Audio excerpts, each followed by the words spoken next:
श्रीमते रामानुजाय नमः। श्रीशैलेशदयापात्रं धीभक्त्यादिगुणार्णवम् यतीन्द्रपवनं वन्दे रम्येजमातरं मुनिं। रम्येजमातृयोगीन्द्रपादरखामयं सदा तदा एतात्मसत्तादिं रामानुजमुनिं भजे। लक्ष्मीनाथसमारम्भं नाथयामुनमध्यमाम् अस्मदाचार्यपर्यन्तां वन्दे गुरुपरम्पराम्। श्रीमच्छठारियतिराजकृपावलम्बं सौम्योपयन्त्रि गगनाद्रिमुनीन्द्रभक्तं वेदान्तयुग्मविशदीकरणप्रवीणं रामानुजं यतिवरं गुरुमाश्रयामः। हाँ, अभी हमने कल शौचाचार के विषय में, शौच शुद्धि के विषय में बताया था ना। अब आज स्नान के विषय में बताएंगे। सभी लोग तैयार हो? ठीक है, ध्यान से सुनना, कुछ कोई मत बोलो, खाली मैं जो बोलता हूँ वो लिखना, जब प्रमाण देता हूँ तो वो लिखना। स्नान किए बिना जो पुण्य कर्म किया जाता है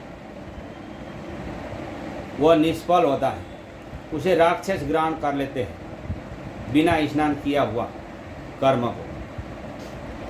दुस्वप्न देखने, हजामत बनवाने, बमन होने, स्त्री संग करने और श्मशान भूमि में जाने पर वस्त्र सहित स्नान करना पड़ता है, उसको सचैल स्नान कहा है। तेल लगाने के बाद श्मशान से लौटने पर, स्त्री संग करने पर और क्षौर कर्म हजामत कराने के बाद जब तक मनुष्य स्नान नहीं करता तब तक वह चांडाल बन रहता है, चांडाल के समान बना रहता है वो। मैं नहीं कह रहा हूं, ये प्रमाण लिखो।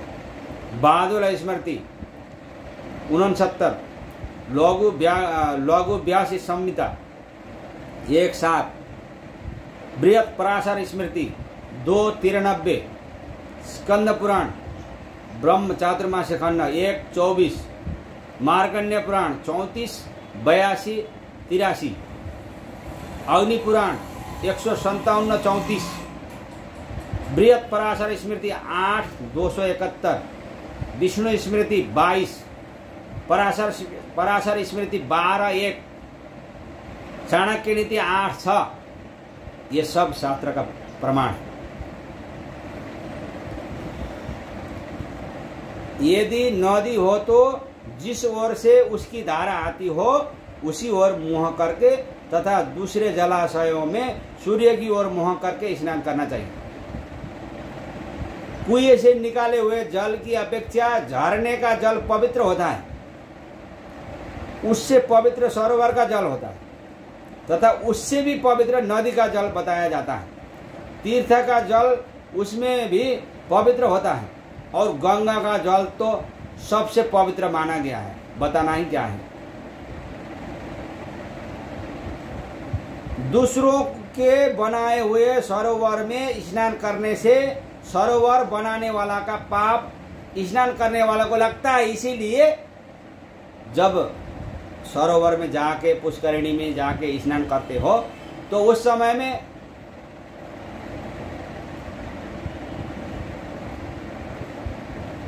वहां से मिट्टी का ढेला निकालना पड़ता है, बाहर रखना पड़ता है, अतः उसमें स्नान न करे। यदि दूसरे के सरोवर में स्नान करना ही पड़े तो 5 या 7 ढेला, मिट्टी का ढेला जो होता है नीचे से, वहाँ जो पुष्करिणी होता है, जो पुष्करिणी में, और ऐसा झील बनाया हुआ होता है व्यक्तियों का बनाया हुआ, इसमें स्नान करना पड़ा तो वहाँ से वहाँ का मिट्टी को 7 बार वो उसके किनारा में निकाल के फेंक देना चाहिए। 5 या 7 बार ऐसा ढेला निकाल के नीचे से मिट्टी निकाल से बाहर फेंक दिया तो फिर वो दोष नहीं लगता है। हाँ, इसका भी प्रमाण ले। महाभारत 892 अग्नि पुराण 155 5 6, गरुड़ पुराण आचार संहिता 205 113 114, मनुस्मृति 4 201, बादुला स्मृति 67, बृहत पराशर स्मृति 2 106 107, लघु व्यास संहिता 2:11। ये सब प्रमाण है। ये इस प्रकार से करना। हाँ, वो स्नान जब नीचे स्नान के लिए जाएंगे तो वहाँ नीचे से 5 या 7 ढेला मिट्टी निकाल के बाहर वो किनारा में रख देना, फिर स्नान करना, बस हो जाए, फिर दोष नहीं लगता। भोजन के बाद रोगी रहने पर महानिशा रात्रि के मध्य दोपहर में बहुत वस्त्र पहने हुए और अज्ञात जलाशय में स्नान नहीं करना चाहिए। रात के समय स्नान नहीं करना चाहिए, संध्या के समय भी स्नान नहीं करना चाहिए, परंतु सूर्य ग्रहण अथवा चंद्र ग्रहण के समय रात्रि में भी स्नान कर सकते हैं। उसमें छूट है, शास्त्रों ने छूट दिया है। पुत्र जन्म, सूर्य की संक्रांति, स्वजन की मृत्यु, सूतक लग गया उस समय ग्रहण तथा जन्म नक्षत्र में चंद्रमा रहने पर रात्रि में भी स्नान किया जा सकता है उस समय।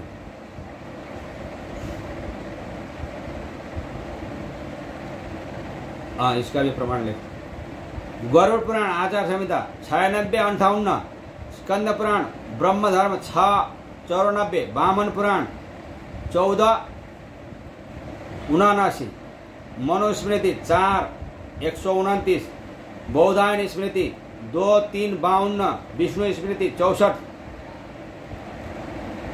स्कंद पुराण ब्रह्म चातुर्मास खंड 1 29, पराशर स्मृति 12 20, आपास्तंभ धर्मसूत्र 1 11 32 8, महाभारत अनुशासन पर्व 104 51, मार्कंडेय पुराण 34 51, मार्कंडेय पुराण फिर से 34 52, ब्रह्म पुराण 221 51,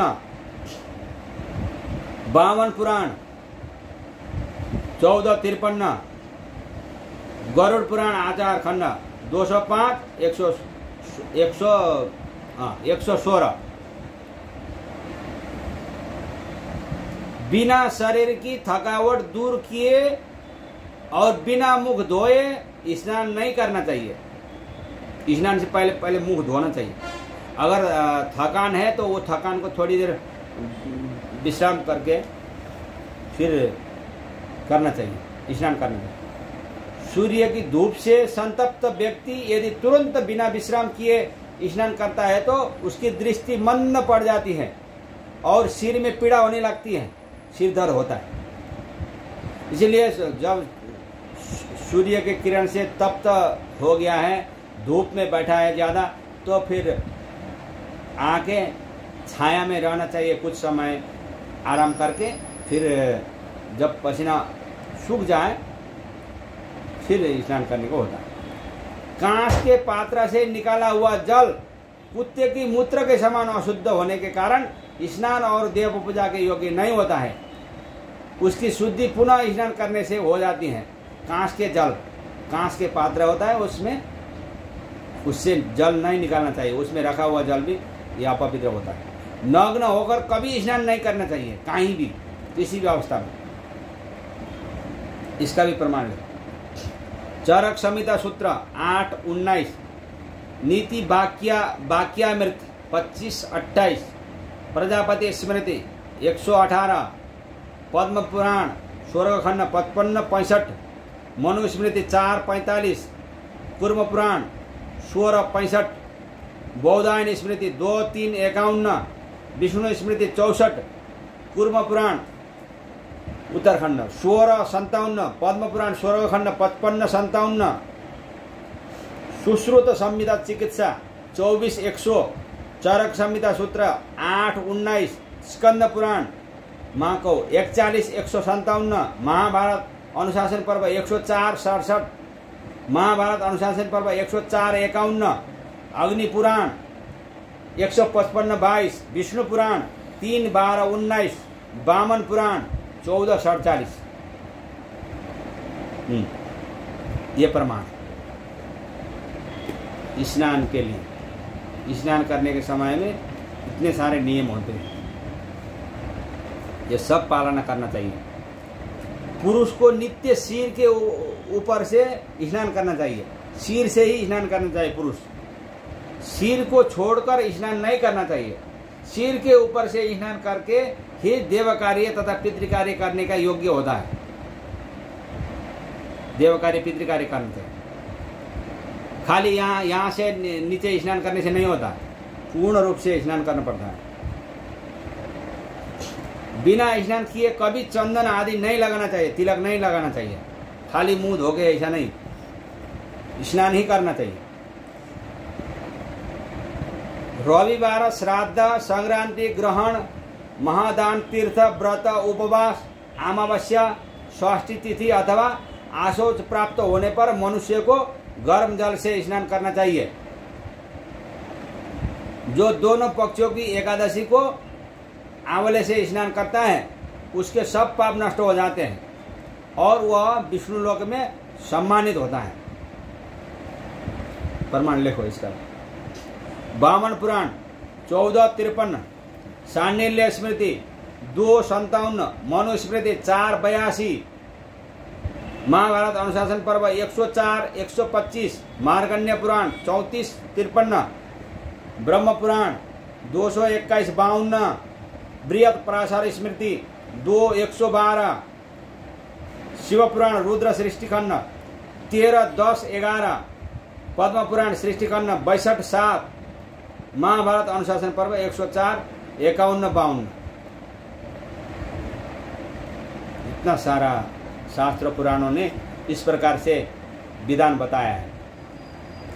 स्नान के बाद अपने गीले बालों को फटकारना, ऐसा ऐसा ऐसा ऐसा ऐसा करके फटकारना नहीं, झाड़ना नहीं। ऐसा स्नान के बाद वस्त्र को चौगुना करके निचोड़े, तिगुना करके नहीं। घर में वस्त्र निचोड़ते समय उसके छोर को नीचे करके निचोड़े और नदी में स्नान किए हो तो ऊपर की ओर छोर करके भूमि पर निचोड़े। निचोड़े हुए वस्त्र को कंधे पर न रखे, कभी भी मत रखना। स्नान के बाद हाथों से शरीरों को नहीं पोंछना। स्नान के समय पहने हुए भीगे वस्त्र से शरीर को नहीं पोंछना।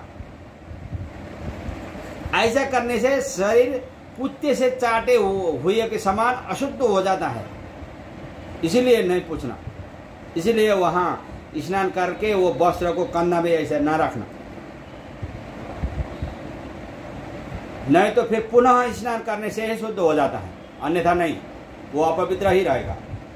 इसीलिए कभी भी वो वस्त्र वगैरह, ये किसी को हमने देखा है कितना आचारहीन होते जा रहे हैं आजकल लोग, कि लंगूटी को भी धो के निचोड़ के यहाँ कंधा पे रखते हैं, और कच्छा जो होता है वो भी धो के निचोड़ के यहाँ कंधा पे रख के चलते हैं। और वो इतने बड़े बड़े संत हो रहे हैं, महात्मा हो रहे हैं, फिर भी ऐसा ऐसा आचारहीन होते जा रहे हैं। इसीलिए हमने, ठीक है, आप लोग ये वीडियो उसमें भी डाल दो, सबको मालूम पड़ जाएगा ना। अब इसका भी प्रमाण लिखो।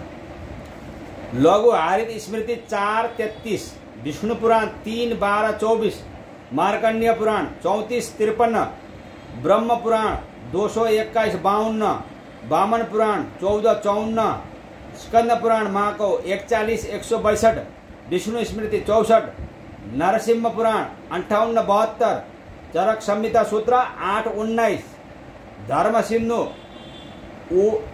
3 पूर्व आने, स्कंद पुराण ब्रह्म धर्म 6-68-69, मार्कंडेय पुराण 34-52, ब्रह्म पुराण 221-51, विष्णु पुराण 3-12-24, बहादुर स्मृति 71, स्कंद पुराण ब्रह्म धर्म खंड में 6-68-69, विष्णु पुराण 3-12-24। ये सब प्रमाण है। खाली हमने बताया ही नहीं, ये सब प्रमाण के हिसाब से ही बताया है आप लोगों को। हाँ हाँ, जरूर करना पड़ेगा, क्यों नहीं पड़ेगा। हाँ, इस प्रकार से आज इतना ही स्नान के विषय में।